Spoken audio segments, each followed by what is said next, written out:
వీక్షకులందరికీ నమస్కారం. మార్చి నెలలో ద్వాదశ రాశుల వారికి ఏ విధమైనటువంటి ఫలితాలు కలగబోతున్నాయో ఈ వీడియో ద్వారా తెలుసుకునేటువంటి ప్రయత్నం చేద్దాం. క్రోధీనామ సంవత్సరంలో చిట్ట చివరి మాసం ఈ మార్చి నెల. ఈ పాల్గొన మాసంలో గ్రహ సంపత్తిని గనక మనం పరిశీలనం చేస్తే గురుడు వృషభ రాశి యందు సంచారం చేస్తూ ఉన్నారు. మిథునమందు కుజుని యొక్క సంచారము కొనసాగుతూ ఉన్నది. కన్యారాశి యందు కేతుగ్రహం సంచారాన్ని ఆయన కొనసాగిస్తూ ఉన్నారు. అలాగే ఈ నెల మార్చి 15వ తారీఖు వరకు కూడా కుంభరాశి యందు రవి శనేశ్వరుడితో కలిపి సంచారం చేస్తూ 15వ తారీఖు నాడు మీనరాశిలోకి రవి యొక్క ప్రవేశం అనేటువంటిది జరగబోతూ ఉన్నది. అలాగే ఈ మాసం చివరిలో 29వ తారీఖున శనేశ్వరుడు తన యొక్క స్వక్షేత్రమైనటువంటి కుంభరాశిని వదిలిపెట్టి మీనరాశిలోకి ఆయన యొక్క సంచారాన్ని ప్రారంభం చేస్తారు. అప్పటికే మీనరాశిలో రాహువు, బుధుడు, శుక్రగ్రహాలు మీనరాశిలోని ఈ మాసం ప్రారంభం నుండి తమ యొక్క సంచారాన్ని కొనసాగిస్తూ ఉన్నటువంటి తరుణంలో రవి, శనేశ్వరుడు అలాగే చంద్రుడితోటి కలుపుకొని మీనరాశి యందు ఈ మాసం చివరిలో అనగా 29వ తారీఖు లగాయితూ ఒక 2.5 రోజుల పాటు షష్టగ్రహ కూటమి అనేటువంటిది జరగబోతూ ఉన్నది. ఒక 2.5 రోజుల తర్వాత అనగా ఏప్రిల్ 1వ తారీఖు నుండి చంద్రుడు మారిపోవడంతో ఈ షష్టగ్రహ కూటమి పంచగ్రహ కూటమి కింద తగ్గుతుంది. ఆ తదుపరి కొన్ని రోజులకి శుక్రుని యొక్క మార్పుతోటి 4 గ్రహాల యొక్క కూటమిగా ఉంటుంది. ఆ తర్వాత దాదాపుగా మీనరాశిలో శని రవులు మాత్రమే మిగులుతారు ఈ మాసం చివరికి, అలాగే ఈ మే నెల వచ్చేసరికి. అయితే ఈ షష్టగ్రహ కూటమికి సంబంధించిన వీడియోలు ఆల్రెడీ మనం చేయడం జరిగింది. ఇప్పుడు ప్రత్యేకించి ఈ మార్చి నెలలో ఈ ద్వాదశ రాశుల వారికి మరి ఇటు రవి కానీ శనేశ్వరుని యొక్క మార్పు కానీ తీవ్రమైనటువంటి ప్రభావాన్ని చూపించేటువంటి ఈ నెలలో ద్వాదశ రాశుల వారికి ఏ విధమైనటువంటి ఫలితాలు కలగబోతున్నాయో మనం ఇప్పుడు ఈ వీడియో ద్వారా క్లుప్తంగా తెలుసుకుందాం. వృశ్చిక రాశి వారికి ఈ మాసంలో మిశ్రమమైనటువంటి ఫలితాలు గోచరిస్తూ ఉన్నాయి. ప్రత్యేకించి అర్ధాష్టమ శనేశ్వరుని యొక్క దోషం ఏదైతే గత కొద్ది నెలలుగా పట్టి పీడిస్తూ ఉన్నదో, గత కొద్ది సంవత్సరాలుగా ఉన్నటువంటి అర్ధాష్టమ శని దోషం పోయేటువంటి మాసం ఈ మార్చి నెల. అయితే ఇక్కడ రవి యొక్క దోషం కూడా పోతూ ఉన్నది. ఈ 2 గ్రహాలు కూడా చతుర్థ స్థానాన్ని వదిలిపెట్టి పంచమంలోకి వెళుతూ ఉన్నారు. ఇక్కడ ఇప్పటికే పంచమ స్థానంలో ఉన్నటువంటి బుధ శుక్రుల యొక్క అనుకూలత కనబడుతూ ఉన్నది, గురువు యొక్క అనుకూలత ఉన్నది. ప్రధానంగా ఈ 3 గ్రహాలు అంటే నైసర్గిక శుభగ్రహాలైనటువంటి గురువు, బుధుడు, శుక్రుడు 3 పూర్తి స్థాయిలో ఈ రాశి వారికి అనుకూలంగా ఉన్నారు. అలాగే ఈ మాసంలో ప్రత్యేకించి అష్టమ కుజుని యొక్క దోషం ఉన్నది. అలాగే పంచమంలో ఈ గ్రహాలు, అలాగే మాసం చివరి వరకు అర్ధాష్టమ శని దోషం ఉన్నది. కాబట్టి ఇది మిశ్రమమైనటువంటి మాసంగా ఈ రాశి వారికి చెప్పవచ్చును. పంచమంలో బుధ శుక్రులు ఉండడం అనేటువంటిది ఒకంత మానసికమైనటువంటి ప్రశాంతతని సూచించేటువంటి గ్రహస్థితి అయినప్పటికీ మరి 15వ తారీఖు వరకు అర్ధాష్టమ రవి శనుల తాలూకు స్థితిగతులు కొంత బాధిస్తూ ఉంటాయి.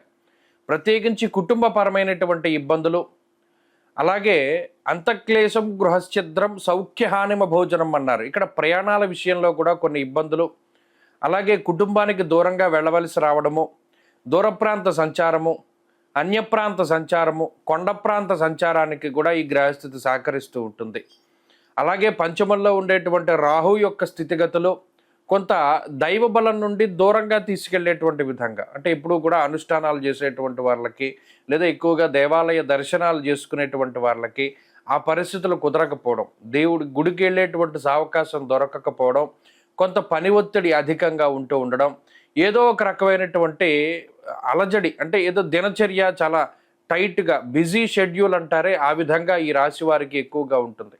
అనునిత్యం కష్టపడుతూ ఉంటారు, ఎక్కడా కూడా తీరిక లేనటువంటి సమయాన్ని గడుపుతూ ఉంటారు. కొన్ని సందర్భాల్లో చిన్న పని అయినప్పటికీ దూరత్ర ఎక్కువగా ప్రయాణం చేయవలసి వస్తుంది. కొన్ని సందర్భాల్లో ఉద్యోగరీత్యా వేరే ప్రాంతానికి వెళ్ళవలసి వస్తుంది. అలాగే ఉద్యోగపరంగా ప్రమోషన్ల కోసం ఆశించేటువంటి వాళ్ళకి ఎక్కువగా శ్రమ అనేటువంటిది కనబడుతూ ఉంటుంది.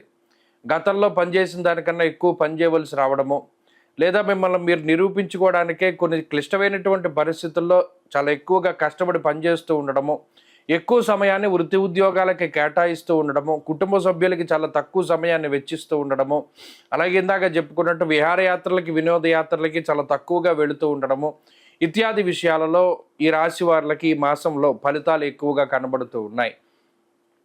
15వ తారీఖు దాటిన తర్వాత రవి పంచమ స్థానంలోకి వెళ్ళిన తర్వాత కొన్ని పనులు జాప్యంతో ముందుకు వెళుతూ ఉంటాయి. అంటే ఏదైనా ఒక ఇల్లు కట్టుకుంటూ ఉన్నా, లేకపోతేనేమో ఏదైనా ఒక స్థలం కొనాలి అన్నా, లేదా ఏదైనా కొనుగోలు అమ్మకాలకి సంబంధించినటువంటి విషయాలు కనుక చూసుకుంటే అవన్నీ కూడా కొంత జాప్యంతో ముందుకు వెళ్ళేటువంటి పరిస్థితులు ఉన్నాయి. అలాగే ఆర్థిక సంబంధమైనటువంటి విషయాలు బాగున్నాయి. ఎక్కడా కూడా ఈ మాసంలో ఆర్థిక ఇబ్బందులు కనబడడం లేదు. ఆరోగ్యపరమైనటువంటి సమస్యలు కనబడడం లేదు. కొంత మానసిక అశాంతి, అలాగే కొంత శారీరక శ్రమ, ఇవే ప్రధానంగా ఈ రాశి వారిని ఇబ్బంది పెట్టేటువంటి విషయాలుగా చెప్పవచ్చును. ఉద్యోగపరమైనటువంటి సమస్యలు చికాకులు ఏవి కనబడడం లేదు. కాకపోతే ఉద్యోగంలో ఎక్కువ సమయం కష్టపడేటువంటి పరిస్థితులు ఉన్నాయి. ఈ రకంగా వృశ్చిక రాశి వారికి ఈ మాసం అంతా కూడా ముందుకు వెళుతూ ఉంటుంది. కొత్తగా ఆదాయ వనరులు వెతుక్కోవడానికి మాత్రం ఇది అంత సరైనటువంటి సమయం కాదు. గతంలో ఉండేటువంటి ఆదాయ మార్గాలే కొనసాగుతూ ఉంటాయి. కోర్టు కేసులు, లేదా న్యాయస్థాన సంబంధమైనటువంటి విషయాలు, లేదా ఏదైనా లిటిగేషన్ వ్యవహారాలు, లేదా ఏదైనా సెటిల్మెంట్లు, ఇవన్నీ కూడా ఒక స్థాయికి చేరేటువంటి పరిస్థితులు కనబడుతూ ఉన్నాయి. అప్పుల ఊబిలో కూరుకుపోయినటువంటి వృశ్చిక రాశి వారికి బయటపడడానికి మాత్రం కొంత సావకాశం ఉంటుంది. కుటుంబ సభ్యుల యొక్క సహకారం ఉంటుంది. ప్రత్యేకించి జీవిత భాగస్వామి, ఈ వివాహానికి సంబంధించి సంతానానికి సంబంధించినటువంటి విషయాలు ఏవైతే ఉన్నాయో అవి కొంత వ్యతిరేకంగానే కనబడుతూ ఉన్నాయి. జీవిత భాగస్వామి మీకు వ్యతిరేకంగానే ఉంటారు. వారు తీసుకునేటువంటి నిర్ణయాలు కానీ, లేదా వారు వెళ్ళేటువంటి విధి విధానం కానీ ఇవి కొంత మీకు వ్యతిరేకంగానే ఉంటుంది. ప్రస్తుతానికి మార్చి నెలలో ఈ యొక్క గ్రహగతుల నుండి బయటపడడానికి వృశ్చిక రాశి వారు ప్రధానంగా పరమేశ్వరుడి యొక్క ఆరాధన, ఎంతసేపు శివార్చన, అభిషేకము, లేదా శివాలయ దర్శనము, శనివారాల్లో శివాలయంలో నంది దగ్గర దీపారాధన చేస్తూ ఉండడం, ధూపసేవ చేస్తూ ఉండడం లాంటి అంశాలు ప్రధానంగా చేస్తూ ఉంటే ఈ నెలలో ఇటువంటి ఇబ్బందుల నుండి బయటపడడానికి అవకాశం ఉంటుంది. శివపంచాక్షరి మంత్రాన్ని ప్రతినిత్యం జపం చేస్తూ ఉంటే కూడా మంచి ఫలితాలు సంప్రాప్తమవుతాయి. మార్చి నెల 29వ తారీఖు లగాయతు మే 21వ తారీఖు వరకు దాదాపుగా 53 రోజుల పాటు శని రాహువుల యొక్క యుతి మీనరాశి యందు, అందున పర్టికులర్గా పూర్వభాద్ర నక్షత్రం 4వ పాదంలో ఈ 53 రోజుల పాటు శని రాహువుల యొక్క కంజంక్షన్ అనండి, యుతి అనండి, కలయిక అనండి, ఏదైనా సరే ఈ 2 గ్రహాలతో పాటు, అంటే ఇక్కడ షష్టగ్రహ కూటమి కూడా జరుగుతోంది, కానీ మిగతా గ్రహాల యొక్క కలయిక కన్నా శని రాహువుల యొక్క కలయిక, ఈ శని రాహువులతో పాటుగా రవి కూడా మీనరాశిలో ఉంటూ ఈ 3 గ్రహాల యొక్క కలయిక తీవ్రమైనటువంటి ప్రభావాన్ని చూపించబోతూ ఉన్నది. అయితే ఇది ప్రకృతి పరంగా ఇబ్బంది పెడుతూ ఉంటుంది.